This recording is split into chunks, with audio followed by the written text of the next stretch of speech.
Alright lads, what's up with your boy Big D, bringing you another quick beer review fresh from inside this beard.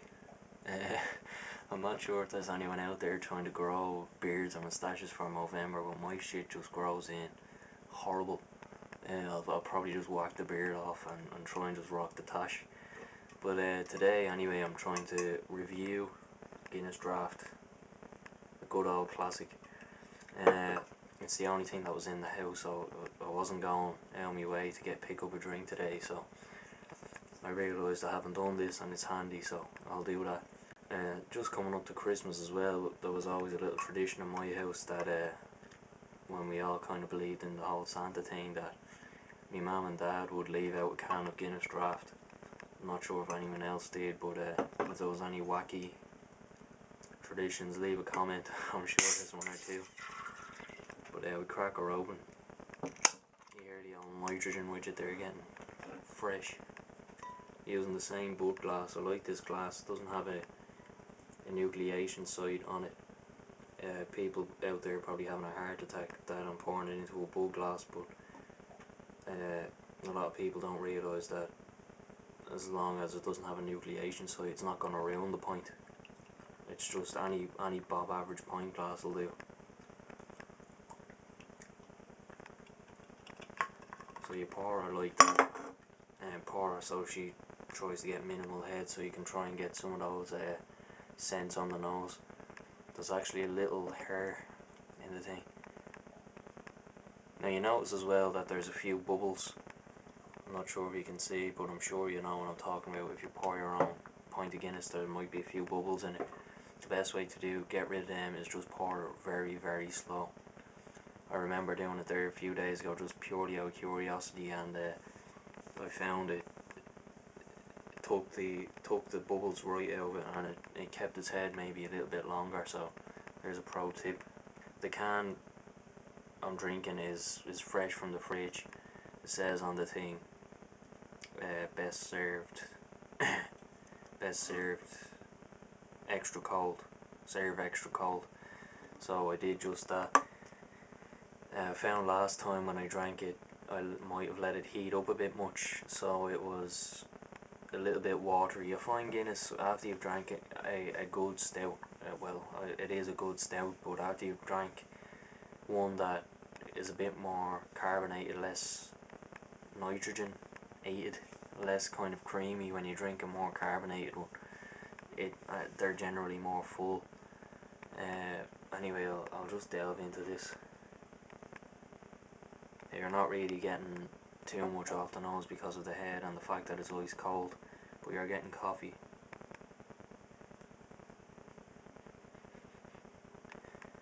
Maybe a little bit of a toffee note.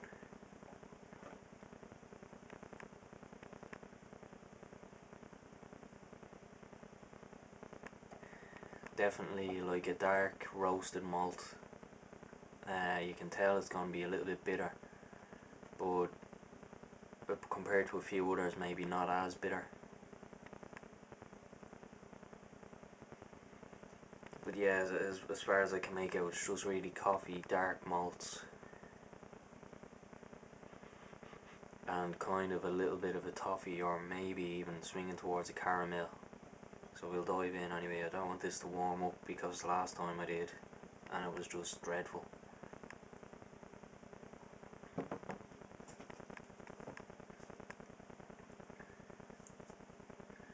First thing again, you notice with Guinness Draft, I think this is my rough estimation of the science of it, but because it's nitrogenated with the widget, when the nitrogen widget goes off, it uses all the carbon to make a head.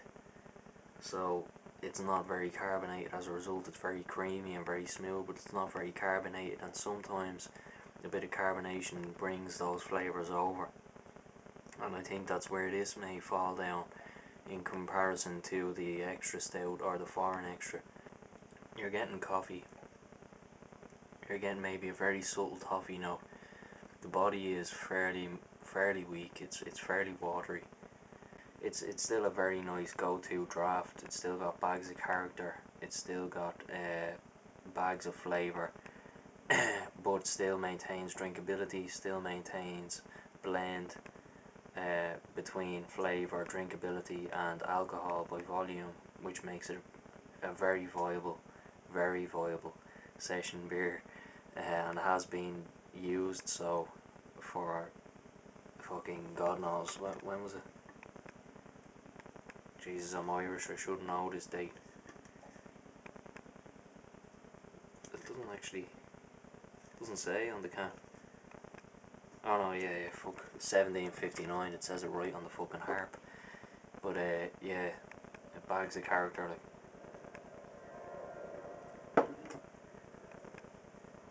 You're also getting, though, the head adds a little bit of a potato skinny, bread crust kind of earthiness to it that you don't get with the stout. The head on the stout tends to dissipate fairly quick, and you're left with the pure flavour, which is nice. But on this, the head actually adds a little bit something extra.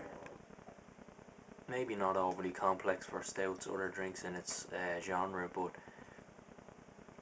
definitely easily drinkable. Definitely a break from lager and the weak piss watery brews.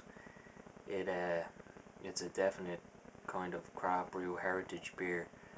Maybe some people might argue that it went a bit macro because of obviously the amount they have to produce a day, but it still maintains its heritage and its core flavours. The one bad thing about Ireland is that Diageo own Guinness, Kilkenny, I think they own Kilkenny, I think they own Smithwick's and Harp. So the four cornerstone brews of Ireland are owned by the one company, which kind of, with marketing and the economy the way it is, kind of blanks out other possible craft brewers in Ireland. Like Galway Hooker, I never seen anyone drink that in my life. Smithwick's Pale Ale, I've seen one or two people drinking. What else? You've Galway Hooker, you've fucking Curram and the O'Hara, the Carlow Brewery, which is absolutely abominable. I must bring you one or two other drinks. It's like they have the base stuff there, but there's something missing. There's like a core knowledge or a core finishing touch that they're not putting on their beers. It's like amateur stuff. Like it's just, it's not nice. Even their bottles aren't nice. Their names and their designs aren't nice. Like if they want to sell in this day and age, I think they need a better fucking marketing approach. There's actually something out there called the Guinness Gauntlet. The Guinness Gauntlet, which I don't know if you know, but you take 4 40ml cans and try and down them in 1 minute 59 seconds, 2 minutes, which is supposed to be the perfect time for a pint of Guinness to settle. Now, I was saying this to another mate, and he was thinking I was balmy for even thinking of it, but I was gonna try and attempt it at some stage. But like, I think it'd be fairly easy because Guinness sails down you like water. If you can get 4 pints of water down you in 2 minutes, you'd be grand. The way I'd be looking at it is 15 seconds for one drink. Take a 15-second break, 15 and 15, then you have 2 down. Would that work? Yeah, 30 seconds, 30 seconds, 30 seconds, 30 seconds adds up to 2 minutes, so maybe it would work that way. You know what I might do now, actually, just to say fuck it, in preparation for the Guinness Gauntlet, if it ever comes, I might try and down this. It's, if that's 500ml, it was a 500ml can, I'd say now it's 450. No, not 450, I'd say 4. I'd say maybe 4. But I might try and down it, like, just for your fucking entertainment and for me to get it out of the way, to be honest. Right, let's see what we can do. Right.